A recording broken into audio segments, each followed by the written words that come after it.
غازی صاحب، آپ نے جو یہ مخلوط تعلیم کی شروعات کی ہے، خانقاہ کا انعقاد کیا آپ نے، اس حوالے سے کوئی دلیل ہمیں فلاحی مکتبہ فکر میں نہیں ملتی اور خدا کی کتاب میں بھی نہیں ملتی۔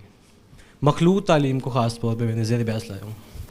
اس کے مد مقابل قرآن کی آیت ہے سورہ احزاب کی آیت نمبر 33 میں کہ اپنے گھروں میں ٹک کے رہو اور سابقہ جہالت کے انداز اختیار نہ کرو۔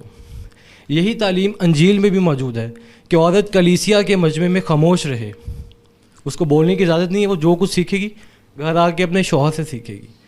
آپ اس چیز کو لے کر کس دلیل پہ کھڑے ہیں، وہ دلیل بیان کر دیجئے۔ میں نے اعتراضات سیریز میں بڑی تفصیل کے ساتھ آپ کے ان دلائل پر تبصرہ کر دیا۔ دلیل پر کھڑے تو آپ ایسے پوچھ رہے ہیں جیسے میں بھی پہلے دن پیدا ہوا ہوں اور آپ بھی پہلے ہی دن تولد فرما گیا۔ بہت تفصیلی گفتگو کی ہے میں نے اس پر۔ جو آیتیں آپ نے پڑھی ہیں ان کا محل بتایا ہے، ان کا موقع بتایا ہے، وہ کس معاملے میں ہے۔ اعتراضات سیریز میں کئی قسطوں میں یہ بحث ہے، آپ اس کو سن لیجیے۔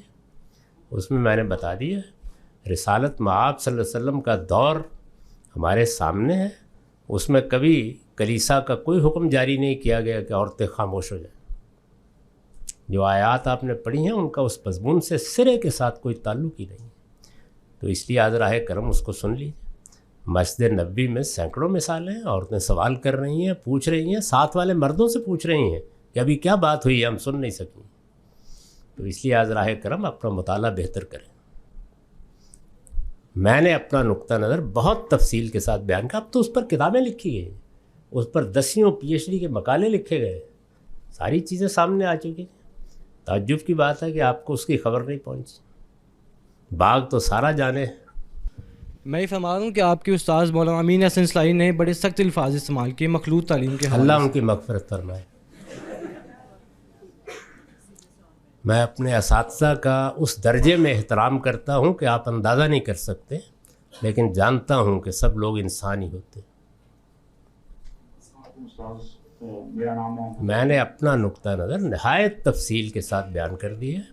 میرے نزدیک زیادہ وقت نہیں گزرے گا، 1976-77 میں نے تصویر کے بارے میں اپنا نقطہ نظر بیان کیا۔ ہمارے عزیز دوست مجیب الرحمن شامی صاحب نے قومی ڈائجسٹ کی ٹائٹل سٹوری اس کو بنا دیا، پورے ملک میں سب و شتم شروع ہو گیا۔ اب ذرا بتائیے تصویر کے بغیر کسی کی زندگی ہے؟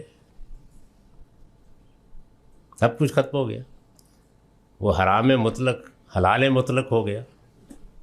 ہر آدمی یوٹیوب پر بیٹھا ہوا ہے، مولوی سب سے پہلے بیٹھے ہوئے ہیں۔ تو اس لیے ذرا انتظار کیجئے، اس معاملے میں بھی جو کلچرل چیزیں لوگوں نے قرآن سے نکالی ہیں، سیاق و سباق کو نظر انداز کر کے، یہ ختم ہو رہی ہیں۔